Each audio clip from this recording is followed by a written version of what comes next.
Hello YouTube, Wes here for Geek Photography, and as you see by the title of this video, this is going to be an unboxing and first look at the Sigma SD Quattro. It's a new camera I've been wanting to try out, and I thought I would get one in to check out. That's what we're going to do today. Just arrived in the post yesterday, so I'm excited to get this one opened up, get it checked out, get the batteries charged up, and give it a try. Got some fall weather coming hopefully soon, so I'll be out and about a bunch getting some photography done, and I definitely wanted to give this camera a try. The SD Quattro differs from a traditional digital camera in the actual sensor it has. It uses the Foveon sensor. If you're not familiar with the Foveon sensor, it is a sensor that rather than having just one flat sensor with red, green, and blue pixels sort of spread out all over it, it has what is called a layered sensor, where you have a red layer, a green layer, and a blue layer, and the light, it takes advantage of the fact that light will pass through silicon. Supposedly it creates much better color pictures, much better color accuracy. The details are supposed to be better as well, because your traditional digital camera that has a flat sensor that has the red, green, and blue pixels all over it spread out, it has to interpolate and sort of decide what colors are what, and it's sort of, sometimes it gets it right, sometimes it gets it wrong. This sort of technology is something that the Foveon Corporation invented. Sigma bought the Foveon company in 2008, I believe, or 2006, somewhere around that, somewhere around 10 years ago. And they have been sort of moving forward the technology. And this is their latest offering. It's a mirrorless. It is the first interchangeable lens mirrorless camera with a Foveon sensor, I believe. They started out making DSLRs that used this sensor technology, and then they had some sort of smaller point and shoot fixed lens kind of offerings that use the sensor as well. But this one, Sigma being a lens manufacturer, this one takes Sigma lenses, and it actually takes the same lenses that their DSLRs and their film, they actually started out making film SLRs in the 90s. So it takes the same lenses, it's the same lens system that they've had for a long time, so that's a really good thing. The camera I bought comes with a kit lens, which is a fixed 30mm lens. But I also picked up this 17 to 70mm zoom lens, sort of a nice walk-around lens, and it was really cheap to pick up, as I said, since they've been making cameras and lenses. They've been making lenses for longer than 20 years, but they've been making film cameras for over 20 years now, and they have their same lens mount that they've always used. So that's really nice. So it's nice that there's a sort of a lens ecosystem for this camera already in place, and you can get older lenses for cheap, or they have a newer line of lenses that you can spend some more money if you want some higher quality newer lenses. You can do that as well. So let's get this box opened up and take a first look at the Sigma SD Quattro. Okay, so here is the actual box itself with the camera kit in it. There doesn't seem to be that much in the way of videos about this camera on YouTube, as far as English-speaking videos anyway. Seems to be a lot more popular in Europe and Asia. Yeah, I'm excited to give this camera a try. So let's get it opened up and see what we got here.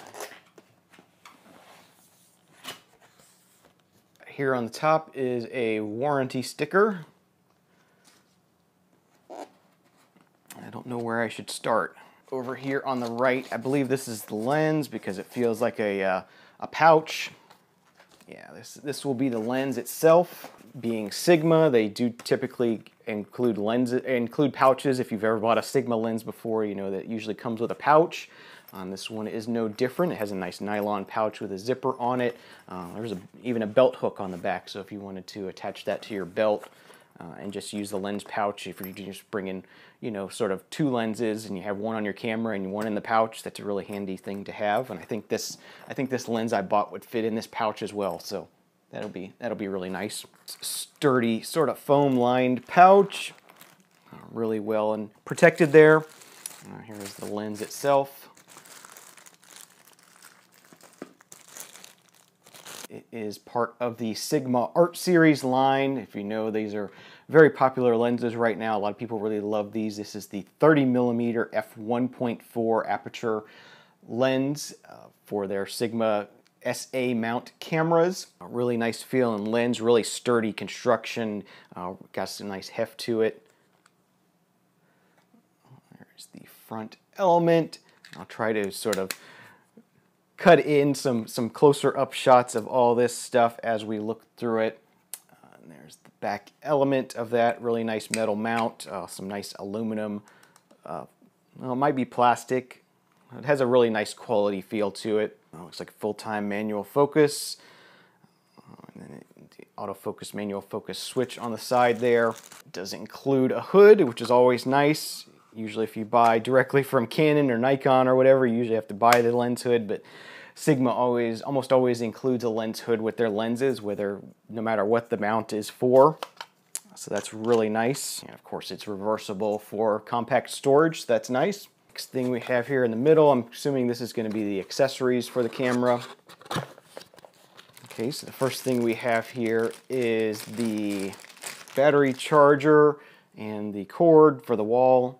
It's usually just a standard figurative 8 plug, but has this external charger. I know some people love external chargers, some people don't. I'm particularly like external battery chargers, so that's nice that they include that. Also in here is the USB 3 plug, which is really nice. One of the first cameras to actually take advantage of the USB 3 specifications. So if you do hook your camera directly to your computer to transfer images, this should be quite a bit faster for you. I typically use a card reader, but if I don't have one available, this will be nice to have a faster interface to be able to quickly transfer images, so that'll be nice. Here is the camera strap, just typical nylon camera strap, nothing fancy there. And then the battery itself. This is a Sigma battery pack BP61, 7.2 volts, 1860 milliamp hours, 14 watt hours. So that is the battery. So the last thing out of the box, of course, we should have is the camera itself. Oh, well, I guess I'll go ahead and get into the manual and software here first before we do that. Package here with I'm guessing this is the manual and software. Warranty details, instruction manual for the lens itself, and instruction manual for the camera. So I'm guessing maybe you have to download the software. One thing that's unique about this camera is that the files that come out of it, you're not going to be able to just start up Lightroom and edit them directly in Lightroom. There's going to be some work that has to be done directly in Sigma's own Foveon processing software to begin with. That is something that makes this camera a bit of a challenge to use, but supposedly the results are worth the effort. So here it is, the final, most important part, the camera itself.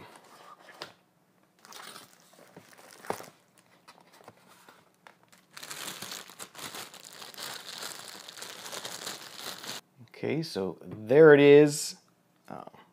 Quite a large camera. I wasn't quite sure how large this was going to be. Definitely not a compact camera in any way. But very nice looking, very nice feeling, has a nice heft to it. The viewfinder is 2.36 megapixels, so kind of the industry standard as far as mirrorless cameras go right now, so that should be pretty nice. It does have a control dial around the front where the shutter button is.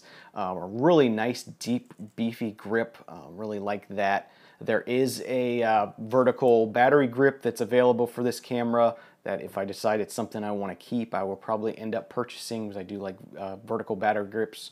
And then on the top here in the back, you also have a second control wheel so you can do shutter speed on one and aperture on the other.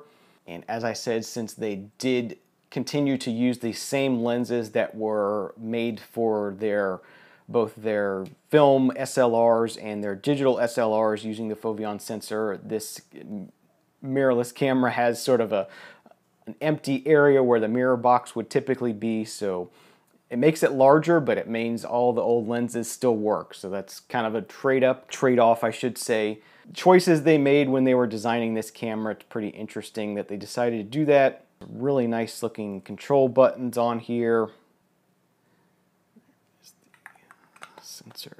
does have a diopter in the viewfinder, and supposedly this, you have to pull it up. Yeah, you pull it up and then adjust it and then push it back down and it locks into place, which I think is incredible because I'm always bumping the diopter on my other cameras and, you know, getting them out of focus. So the fact that this one locks is something I don't see why any other camera manufacturer hasn't done that before. It's ridiculous that it's something that's so easily knocked out of place, and why didn't they think of just making it lock like that? It's just incredible that they thought of that. Switch here on the back for auto exposure lock or auto focus lock with this button back here, so that's really nice. You can choose which you want this button to be and quickly, and it's really easy to see what mode you're in. Function button here on the top. So let's go ahead and put the lens on it, put the battery on, and see if there's enough charge in here to get some action going here. So here is the size of the camera with just the lens itself attached. It's a 30mm 1.4 lens. Pretty chunky, pretty beefy. Yeah, again, not a compact camera at all. Once you attach the lens hood, it makes it even larger. There we go. Battery's in, and the power switch is actually on the top here. You can see, but on the back here, this actually has two screens on the back. So you have this main screen that's sort of your live view or your picture view or playback view if you want to review images. And then on the right hand side you have your sort of display of your shutter speed, aperture, ISO, those kind of things that would typically be found in the top screen of a DSLR. They put it back here on the back, which I think is neat and interesting. At first I thought it was just one big long screen, but it's actually two separate screens, so you could turn off this main, you know, live view screen and just have this one side screen showing your settings, which is really nice. I really do like that a lot. Let me look through the viewfinder here. It automatically switches between, yeah, it seems to be pretty nice. Some people were complaining about the viewfinder. The viewfinder looks just fine to me. It switches back and forth between the back screen and the viewfinder quickly, which is nice. The focusing, at least in here, is pretty slow. That's to be expected. This is not an action camera. This is a stills camera. This is for landscapes, portraits, those kind of things, which is mostly what I shoot anyway. Well, I mostly do landscape type things and very still kind of subjects. I don't do too much as far as moving subjects. When I do, I'll use a different camera. But for still subjects, this is probably going to be a pretty good camera. Over here on the left-hand side, you do have an HDMI port, and then your USB 3 port here, and then a remote port. They do sell a remote for this camera. Here is where your SD card goes. Typical flip open slot. It only takes one SD card. As I said, you're not going to be shooting action with this, so you don't really need to have a really fast memory card type system in this type of camera. That'll be just fine. Battery in the bottom. You do have your attachment point down here for the external grip. There's a lock button on top here. The refresh rate of the display seems pretty good and fast. That's nice. This is something I was worried about as far as the display not displaying the exposure as it's going to come out. So as you speeding up the shutter speed, the picture gets darker. As I slow down the shutter speed, the picture gets lighter, so that's nice. It's giving you a live view readout of exactly what it is you're going to get. So that is my first look at the Sigma Quattro, SD Quattro. Lots more to come about this camera as I experience it, as I get out and start working with it. Really looking forward to working with this camera. So thank you for watching this first video. Please subscribe if you want to see more. Thanks for watching this episode of Beer Geek Photography. Have a great day, great night, and happy shooting. See you again next time. Cheers.